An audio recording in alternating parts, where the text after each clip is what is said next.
Bismillahirrahmanirrahim. Assalamualaikum warahmatullahi wabarakatuh. Hamdan wa syukran lillah, salatan wa salaman ala rasulillah wa ala alihi wa sahbihi wa man tabi'ahu wa nasarahu wa mawalah wa la hawla wa la quwwata illa billah. Rabbi syrah li sadri wa yassir li amri wa hlul uqdatan min lisani yafqahu qawli, amma ba'd. Alhamdulillah, sentiasa kita merafakkan kesyukuran kehadrat Allah Ta'ala kerana Allah masih mengurniakan nikmat-nikmatnya kepada kita semua. Tuan-tuan dan puan-puan muslimin dan muslimat yang dikasihi dan dirahmati Allah Ta'ala sekalian, insya-Allah pada hari ini kita dapat lagi meneruskan kuliah tafsir dan tadabbur Al-Quranul Karim. Dan insya-Allah pada hari ini kita sambung membahaskan surah Al-Hujurat, surah yang ke-49. Hari ini kita sambung bermula dari ayat yang ke-7. Allah Subhanahu wa taala berfirman, A'udzu billahi minasy syaithanir rajim. Bismillahirrahmanirrahim. واعلموا أن فيكم رسول الله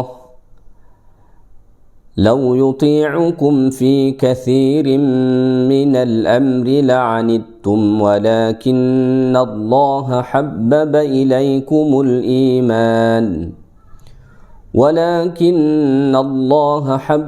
إليكم الإيمان وزينه في قلوبكم وكره إليكم الكفر والفسوق والعصيان أولئك هم الراشدون. Yang bermaksud, dan ketahuilah bahawa di tengah-tengah kamu ada Rasulullah. Kalau dia menuruti kemahuan kamu dalam banyak perkara, pasti kamu akan mendapatkan kesusahan. Tetapi Allah Ta'ala menjadikan cinta kepada keimanan dan menjadikan iman itu indah dalam hati kamu, serta menjadikan kamu benci kepada kekafiran, kefasikan dan kederhakaan. Mereka itulah orang-orang yang mengikuti jalan yang lurus. Tuan-tuan dan puan-puan muslimin dan muslimat yang dikasihi dan dirahmati Allah Ta'ala sekalian, ayat 7 surah Al-Hujurat ini masih berkaitan dengan perbahasan ayat 6 sebelum ni. Pada ayat 6 sebelum ni Allah Ta'ala berfirman, Ya ayyuhalladzina amanu in ja'akum fasiqun binaba'in fatabayyanu an tusibu qawman bijahalah fatusbihu ala ma fa'altum nadimin. Yang bermaksud, wahai orang-orang yang beriman, jika seorang yang fasik datang kepada kamu membawa khabar berita, maka telitilah, selidiklah kebenarannya, agar kamu tidak mencelakakan suatu kaum kerana kebodohan yang akhirnya kamu menyesali akan perbuatan itu. Ayat 6 surah Al-Hujurat ini, sebagaimana kita bahaskan pada kuliah yang lepas, ia mempunyai asbabun nuzul. Asbabun nuzul dia ialah Nabi SAW mengutus seorang sahabat yang bernama Walid bin Uqbah. Nabi SAW mengutus dia untuk pergi mengambil zakat kepada Bani Mustaliq. Tetapi belum lagi dia tiba ke Bani Mustaliq, dia rasa takut nak meneruskan perjalanan itu. Akhirnya dia patah balik ke Madinah, dan apabila dia sampai ke Madinah, dia menyampaikan kepada Rasulullah SAW bahawa tokoh masyarakat Bani Mustaliq yang telah pun mengumpulkan zakat orang-orang Bani Mustaliq tak mahu menyerahkan zakat itu kepada dia. Maka Allah Ta'ala datangkan ayat 7 ni. Kata Allah Ta'ala, wa'lamu anna fikum Rasulullah. Ketahuilah bahawa di tengah-tengah kamu ada Rasulullah sallallahu alaihi wasallam. Ni Allah Ta'ala mengingatkan orang-orang beriman ila haqiqati hum ghafilun anha, kepada satu hakikat yang dilalaikan mereka pada ketika itu secara khasnya, iaitulah wujudur Rasul hayyan bainahum, bahawa ada Rasulullah sallallahu alaihi wasallam bersama mereka dalam keadaan hidup. Ya. So sepatutnya mereka berkata jujur, jangan berdusta, jangan nak menipu, jangan menyampaikan khabar yang palsu. Mereka kena ingat bahawasanya ada Rasulullah sallallahu alaihi wasallam di tengah-tengah mereka. Dan jika mereka berdusta ataupun menyampaikan khabar berita yang palsu, maka sudah pasti mereka akan dimalukan oleh wahyu yang akan diturunkan Allah Subhanahu wa ta'ala. Sebagaimana dalam kes ayat 6 surah Al-Hujurat ni, Allah Subhanahu wa ta'ala membongkar bahawa sesungguhnya Walid bin Uqbah yang menyatakan kepada Nabi SAW bahawa tokoh Bani Mustaliq tak mahu menyerahkan zakat tu adalah berdusta.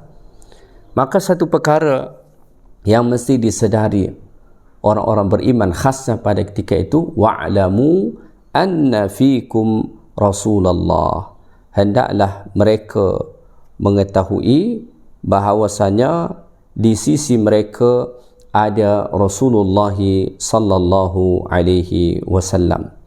Maka kalau dia berdusta, kalau dia menipu, maka pastilah Allah Ta'ala turunkan wahyu kepada Nabi sallallahu alaihi wasallam untuk menjelaskan apa sebenar yang berlaku. Baik, kemudian Allah Subhanahu wa ta'ala sebut dalam ayat ni, "Law yuti'ukum fi kathirin minal amri la'anittum." Dan kalau dia menuruti kemahuan kamu dalam banyak perkara, pasti kamu akan mendapatkan kesusahan ataupun kesukaran. Ya.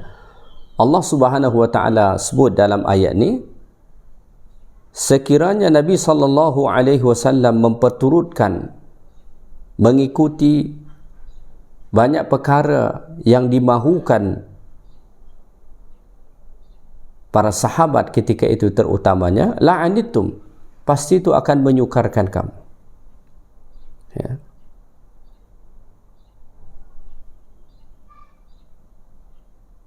Ayat ni juga berkaitan dengan ayat sebelum ni.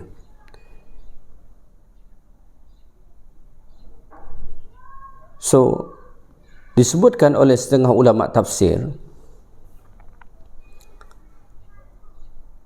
apabila diketahui bahawa Walid bin Uqbah sesungguhnya menyampaikan berita yang palsu kepada Nabi sallallahu alaihi wasallam, maka setengah sahabat ingin supaya Nabi sallallahu alaihi wasallam menghukum Uqbah bin Walid bin Uqbah ni. Tetapi Nabi sallallahu alaihi wasallam tidak melakukan sebagaimana yang mereka inginkan. Dan Allah Subhanahu wa ta'ala menyatakan dalam ayat ni, "Law yuti'ukum fi kathirin minal amri la'anittum." Sekiranya engkau mengikuti, mentaati ataupun menuruti mereka fi kathirin minal amr, dalam banyak perkara, la'anittum, nescaya itu akan menyukarkan kamu. Jika dia Nabi Muhammad SAW mengikuti, mentaati kemahuan kamu dalam banyak perkara, malah itu akan menyukarkan kamu. Jadi Nabi SAW tidak menuruti kemahuan para sahabat bukanlah kerana Nabi SAW nak memberatkan mereka, nak menyusahkan mereka. Malah dalam banyak perkara Rasulullah SAW tidak mahu mengikuti kemahuan para sahabat untuk menghindarkan mereka daripada kesusahan, daripada kesukaran. Apabila kita melihat dalam syariat, ada beberapa contoh ketika mana Rasulullah SAW tidak menyetujui apa yang dimahukan sahabat, sebenarnya kerana kalau Nabi setujui, itu akan menyukarkan dia. Kita dapat membaca dalam hadis-hadis Nabi SAW. Antara contohnya, pada bulan Ramadan, Rasulullah SAW datang melaksanakan sembahyang tarawih, dan sembahyang tarawih dilakukan secara berjamaah dekat masjid. Lebih kurang dalam 2-3 malam macam tu. Malam berikutnya Nabi SAW dah tak datang dah. Para sahabat menunggu. Para sahabat nak Rasulullah SAW keluar daripada rumah dan memimpin sembahyang tarawih sebagaimana malam-malam sebelumnya. Tetapi Nabi SAW tidak mahu menuruti kemahuan para sahabat. Kenapa? Sebab kalau Nabi SAW menuruti kemahuan mereka, maka akan memberatkan kepada mereka. Maka disebut di dalam hadis Nabi SAW, antara sebab kenapa Nabi SAW tidak mahu keluar daripada rumah dan melaksanakan sembahyang tarawih dekat masjid pada ketika itu, kerana Nabi bimbang tarawih ni akan jadi satu kewajipan, dan kalau ia diwajibkan, maka ia akan menjadi satu bebanan kepada para sahabat. Sama macam kita sekarang ni, kita rasa sembahyang tarawih tu ringan, bukan berat sangat. Sebenarnya salah satu sebabnya kerana sembahyang tarawih tu hukum dia sunat. Sekiranya hukum sembahyang tarawih tu adalah wajib, pasti kita akan rasa sangat berat. Tetapi oleh kerana hukumnya sunat, maka kita tak rasa berat mana. Sebab kalau dia malas, dia tak sembahyang juga tak berdosa. Kalau dia rasa penat, dia tak buat juga tak berdosa. Tetapi sekiranya ia menjadi satu kewajipan, tentu akan menjadi satu bebanan yang berat bagi umat Nabi Muhammad sallallahu alaihi wasallam. Ya. Ada juga kes yang berlaku, Nabi SAW menghidupkan salat malam pada bulan Ramadan bersama dengan para sahabat. Tetapi sembahyang tarawih macam kita lah, bukan full satu malam. Tiba-tiba datanglah sahabat bertanya kepada Nabi SAW, "Ya Rasulullah, macam mana kalau kita sembahyang sepenuh malam ni? Ini kita baru sembahyang sebahagian daripada malam ni. Macam mana kalau kita sembahyang full satu malam ni?" Nabi SAW tidak membolehkan. Maka kemudian Nabi SAW memberi satu alternatif. Jika ingin mendapatkan pahala solat sepanjang malam, bukan dengan cara solat sepanjang malam tanpa tidur. Cara dia bukan macam tu. Sebab tubuh badan kita ni pun ada hak dia yang kita kena tunaikan. Antara hak tubuh badan kita ni yang kita kena tunaikan ialah kita bagi dia masa untuk berehat. Masa terbaik untuk berehat tu adalah tidur. Ya. Maka Nabi SAW beri alternatif. Kalau kamu ingin dapat pahala sembahyang satu malam full, cara dia bukan sembahyang daripada maghrib ke subuh. Kamu manusia memerlukan kepada masa untuk berehat. Kamu berhajat kepada tidur, bukan untuk beribadat sahaja macam tu. Maka Nabi beri alternatif. Baginda sallallahu alaihi wasallam sebut, "Man qama ma'al imam hatta yansarifa kutiba lahu qiyamul lailatin." Sesiapa yang salat bersama dengan imam hatta yansarifa, sehingga kan imam tu selesai daripada salat tu, kutiba lahu qiyamul lailatin, maka dituliskanlah bagi dia pahala seolah-olah sembahyang penuh satu malam. So ini antara contoh yang membuktikan bahawa Kalau Nabi SAW mengabulkan, menuruti kemahuan semua sahabat, itu bukan menggembirakan bagi mereka, bukan memberi kemudahan bagi mereka, malah yang ada menyukarkan mereka. Ada juga contoh yang lain yang disebut di dalam hadis Nabi SAW. Pernah datang satu kumpulan, dalam lebih kurang 3 orang lah, sahabat menjumpai isteri Nabi SAW. Kemudian mereka bertanya, macam mana amalan yang dilakukan oleh Nabi SAW? Maka isteri Nabi pun ceritalah ibadat Nabi, zikir Nabi, sembahyang Nabi dan sebagainya. Kemudian mereka berkata, sungguh amat jauh antara kita dengan Rasulullah SAW. Maka muncullah idea daripada mereka. Salah seorang mengatakan, saya hendak berpuasa setiap hari. Yang lagi satu mengatakan, aku nak sembahyang sepanjang malam dan aku tak nak tidur. Yang lagi satu mengatakan, aku tidak mahu berkahwin.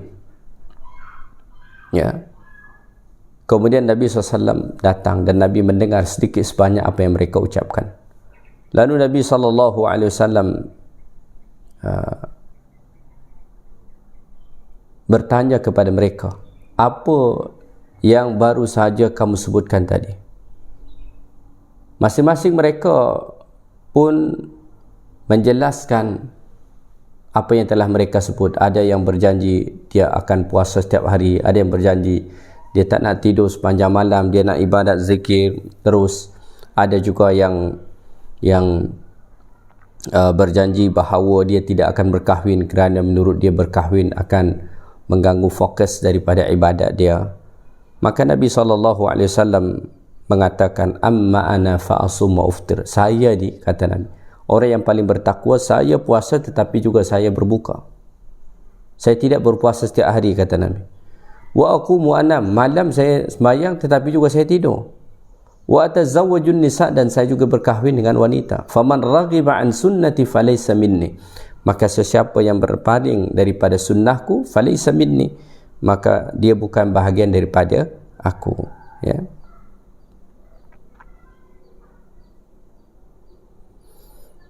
Baik, so Allah Ta'ala menyatakan dalam ayat ni, lau yuti'ukum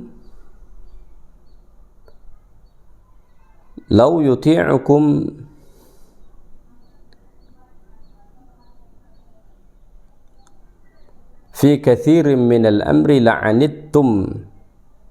Ya, jika kamu mentaati, jika dia mentaati kamu, fi kathirin minal amr, dalam banyak perkara, la'anittum, saya kamu akan penat, akan rasa sukar. Ya.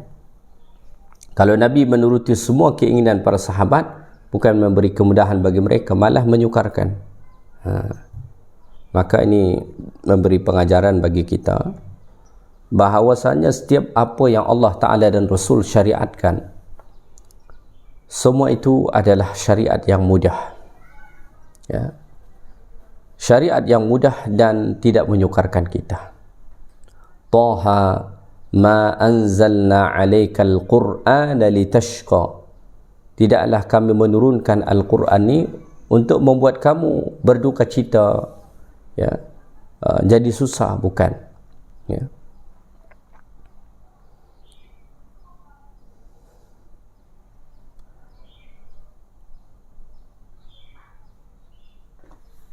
Baik, so Allah Ta'ala menyatakan, jika Nabi Muhammad menyetujui dalam banyak perkara, pasti akan menyukarkan kamu.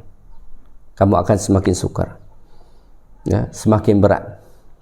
Jadi Nabi SAW kadang-kadang tidak menuruti kemahuan para sahabat. Tujuan dia ialah supaya tidak menyukarkan mereka, supaya tidak memberatkan kepada mereka. Kemudian Allah Ta'ala sebut, walakinna Allah habbaba ilaikumul iman wa zayyanahu Akan tetapi Allah Subhanahu wa ta'ala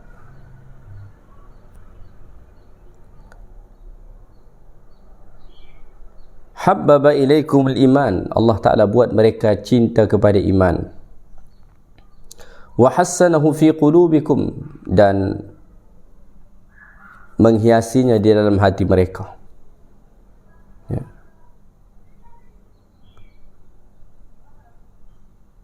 Wa karraha ilaikumul kufra wal fusuq, dan kamu benci kepada kekafiran dan kefasikan dan kemaksiatan. Ulaika humur rasyidun, sesungguhnya yang demikian itulah golongan ar-rasyidun.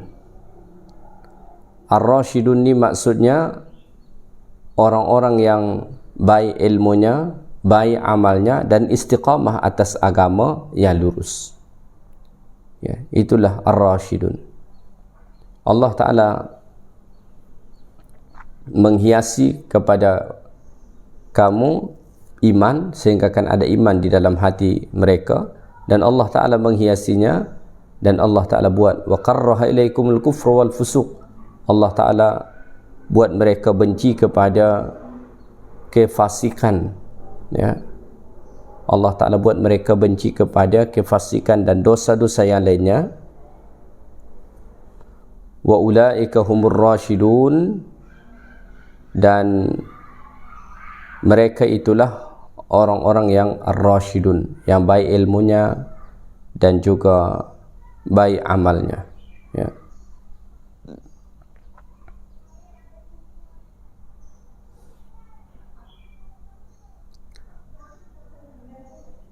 Salah satu pengajaran yang perlu kita ambil daripada ayat Allah Ta'ala ni ialah, sebagaimana disebutkan oleh Abu Bakar Al-Jazairi, kata beliau, min akbarin ni'am, antara nikmat yang paling besar yang Allah Ta'ala kurniakan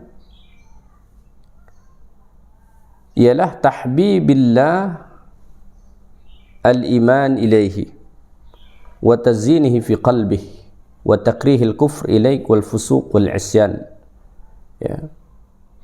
Salah satu nikmat yang paling besar dalam hidup kita yang Allah Ta'ala kurniakan, Allah Ta'ala jadikan hati kita cinta kepada keimanan. Allah Ta'ala hiasi hati kita dengan keimanan itu, dan kita benci kepada kekafiran, kefasikan dan kemaksiatan. Ya. Sehingga kan orang-orang yang macam ni Allah Ta'ala sebut ulaika humur rasyidun. Mereka itulah ar-rasyidun, orang-orang yang baik ilmunya, baik amalnya, dan istiqamah dalam kebaikan. Ya. So, ayat 7 surah Al-Hujurat ini memberi pengajaran bagi kita. Pertama, Allah Ta'ala mengingatkan terutama para sahabat yang hidup sezaman dengan Nabi SAW, supaya mereka sentiasa sedar anna fikum Rasulullah, bahawa di tengah-tengah kamu ada Rasulullah SAW. Ya, maka tidak boleh mendahuluinya. Ya.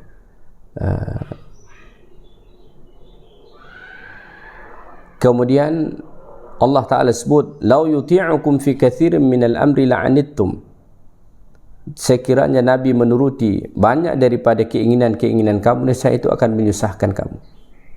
Jadi pengajaran bagi kita, ada banyak perkara Nabi SAW tidak menyetujui, tidak mengizinkan, bukan kerana Allah Subhanahu wa Ta'ala hendak zalim dan sebagainya, tetapi kerana Allah Ta'ala nak bagi kemudahan. Demikian juga dengan Rasulullah SAW. Tidaklah Nabi menghalang kita daripada sesuatu atau tidak mengabulkan sesuatu yang kita minta, kecuali itulah yang terbaik untuk kita. Walakin Allah habbaba ilaikumul iman wa zayyanahu fi qulubikum. Allah Ta'ala menjadikan akan tetapi Allah Ta'ala menjadikan kepada hati kamu, ya, rasa suka dengan iman, dan menghiasi hati juga dengan itu. Wa qarraha ilaikumul kufra wal fusuq wal isyan, dan kamu benci kepada kekafiran, kefusukan, kefasikan dan kederhakaan. ulaika humur rasyidun, maka orang-orang yang macam ni, orang mendapat iman, hatinya dihiasi dengan iman dan benci kepada kekufuran, kefasikan dan kemaksiatan, itulah orang-orang yang ar-rasyidin, ya, orang-orang yang mendapatkan petunjuk, yang mana ilmunya baik, amalnya baik dan istiqamah dalam agama yang lurus, ya. Baik, selepas Allah Ta'ala menyebutkan bahawa Allah Ta'ala menjadikan dalam hati mereka cinta kepada iman dan menghiasi hati mereka dengan iman dan benci kepada kekafiran, kefasikan dan kederhakaan, maka Allah Ta'ala sebut fadlam minallahi wa ni'mah, bahawa yang demikian kebaikan tu, cinta kepada keimanan, hati mereka dihiasi dengan itu, benci kepada kekafiran, kefasikan dan kemaksiatan, fadlam minallahi wa ni'mah, ia adalah kurnia dan nikmat daripada Allah Subhanahu wa Ta'ala, ya. Fadlam minallahi wa ni'mah, ia adalah kurnia daripada Allah dan nikmat. Maka tadi disebutkan bahawa antara nikmat Allah Ta'ala yang paling mahal dalam hidup kita ni ialah Allah Ta'ala buat hati kita suka kepada iman, ya, dan hati kita dihiasi dengan keimanan. Dalam masa yang sama kita benci kepada kekufuran, kefasikan dan kemaksiatan, ya. Fadlam minallahi wa ni'mah, itu ialah kurnia daripada Allah Ta'ala dan sebagai nikmat daripada Allah Subhanahu wa Ta'ala. Wallahu alimun hakim, dan Allah Ta'ala maha mengetahui, maha alim, ya, maha mengetahui, biman yashkuru ni'mah, siapa yang bersyukur atas nikmat Allah Ta'ala. So pada ayat sebelum ni telah dinyatakan antara nikmat terbesar dalam hidup kita yang Allah Ta'ala beri ialah Allah buat hati kita cinta kepada iman dan hati kita dihiasi dengan iman tu, dan kita benci kepada kekafiran, kefasikan dan kemaksiatan, ya. Kalau hati kita dibuat cinta kepada iman, hati kita dihiasi dengan iman dan kita benci kepada kekafiran, kefasikan dan kemaksiatan, maka insya-Allah, ya, ini nikmat yang paling besar yang Allah Ta'ala kurniakan, ya. Nikmat yang paling besar yang Allah Ta'ala kurniakan. Oleh kerana itulah perlu bersyukur pada Allah. So daripada ayat ni kita juga dapat belajar bahawasanya ketika mana hati kita cinta kepada kebaikan, ya, benci kepada kekafiran, kefasikan, kederhakaan dan lain sebagainya, ketahuilah bahawa itu nikmat yang Allah Ta'ala kurniakan kepada kita, ya. Satu nikmat yang amat berharga yang Allah Ta'ala kurniakan kepada kita, sehingga kan kita suka dengan iman, cinta dengan iman, hati kita dihiasi dengan iman, dan juga benci kepada kekafiran, kefasikan dan kemaksiatan, ya. Ia adalah fadlam minallahi wa ni'mah, ialah kurnia dan nikmat daripada Allah, ya.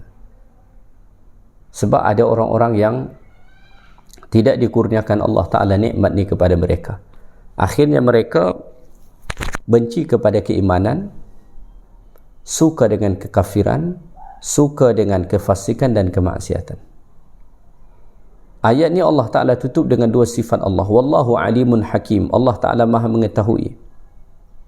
Mengetahui apa sahaja, termasuk biman yashkurun ni'mah, termasuk Allah Ta'ala maha mengetahui siapa yang mensyukuri nikmat tadi, siapa yang mensyukuri nikmat taufik hidayah yang Allah Ta'ala beri sehingga akan cinta kepada iman, hati dihiasi dengan iman, ya, benci kepada kekafiran, kefasikan dan kederhakaan, ya. Allah Ta'ala maha mengetahui bima yashkurun ni'mah, termasuk Allah Ta'ala lah yang maha mengetahui siapa yang mensyukuri nikmat tu, dan sesiapa sahaja yang tidak mensyukurinya Allah Ta'ala tahu. Hakim, Allah Ta'ala tu maha bijaksana, ya. Maka Allah Ta'ala memberikan kurnianya kepada orang, kepada manusia yang sudah sesuai dengan kebijaksanaan. Ya. Baik, so saya ingat kita tangguhkan kuliah kita hari ini setakat itu sahaja dahulu.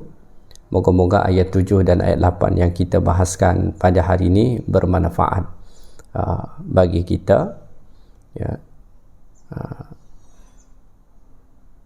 Bahawa antara nikmat yang paling besar dalam hidup kita, Allah Ta'ala buat cinta kita kepada iman dan hati kita dihiasi dengan keimanan itu, dan benci kepada kekafiran, kefasikan dan kemaksiatan. Itu adalah antara nikmat yang paling besar yang Allah Ta'ala kurniakan kepada kita. Dan kita belajar daripada masa dahulu, salah satu perkara yang mesti diingati bahawa di tengah-tengah kamu ada Rasulullah SAW.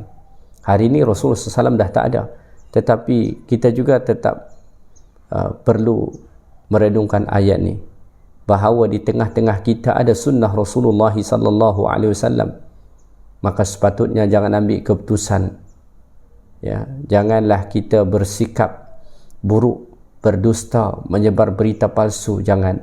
Kerana ada di tengah-tengah kita Rasulullah SAW, hadis-hadisnya, sunnah-sunnahnya yang melarang kita daripada melakukan perkara tersebut, ya.